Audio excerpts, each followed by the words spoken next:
சங்கே முழங்கு.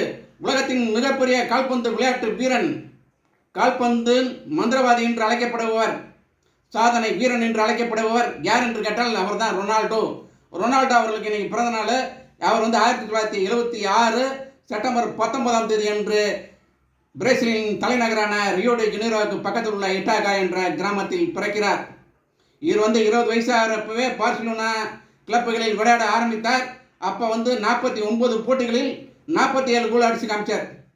மொத்தம் நடந்தது 49 போட்டி. அதில் 47 கோல் காமித்த முதல் வீரன் யாருன்னு கேட்டால் ரொனால்டோ தான். அப்பொழுது உலகத்தின் கவனம் இவர் பக்கம் திரும்பியது.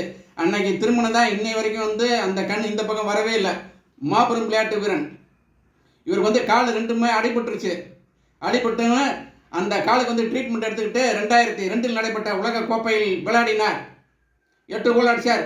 ஃபைனலில் 2 கோல் அடித்து பிரேசில் உலக கோப்பையை கைப்பற்றுவதற்கு காரணமாக இருந்தவர் தான் ரொனால்டோ. ரொனால்டோ கால்பந்து விளையாட்டு போட்டியில் 3 டெக்னிக்கை யூஸ் பண்ணி தான் அவர் இவ்வளோ பெரிய ஆளானார். என்ன அந்த 3 டெக்னிக் அப்படின்னு கேட்டிங்கன்னா, ஒன்று எக்ஸ்ப்ளோசிவ் ஸ்பீடு, ரெண்டாவது ட்ரிப்ளிங், மூணாவது ஃபினிஷிங். எக்ஸ்ப்ளோசிவ் ஸ்பீடு அப்படின்னா பந்தோடைய ஓடுறது, ரெண்டாவது ட்ரிப்ளிங் அப்படின்னா பந்தை எதிராளியிடம் மாட்ட விடாமல் பந்தை கொண்டு போகிறது, மூணாவது ஃபினிஷிங். முதலே ஐடியா பண்ணிக்கிறேன், இந்த பாலை கொண்டு போனோம்னா கண்டிப்பாக கோல் விழுவும் அப்படின்ட்டு. அதுதான் ஃபினிஷிங். இந்த 3 டெக்னிக்கை யூஸ் பண்ணி ரொனால்டோ அவர்கள் இன்னைக்கு உலகத்தில் மிகப்பெரிய சாதனையாளராக, கால்பந்து விளையாட்டு வீரனாக வலம் வந்து கொண்டிருக்கிறார். அவருக்கு நம்ம பிறந்தநாள் வாழ்த்து சொல்வதில் மிகவும் பெருமையடைகிறேன்.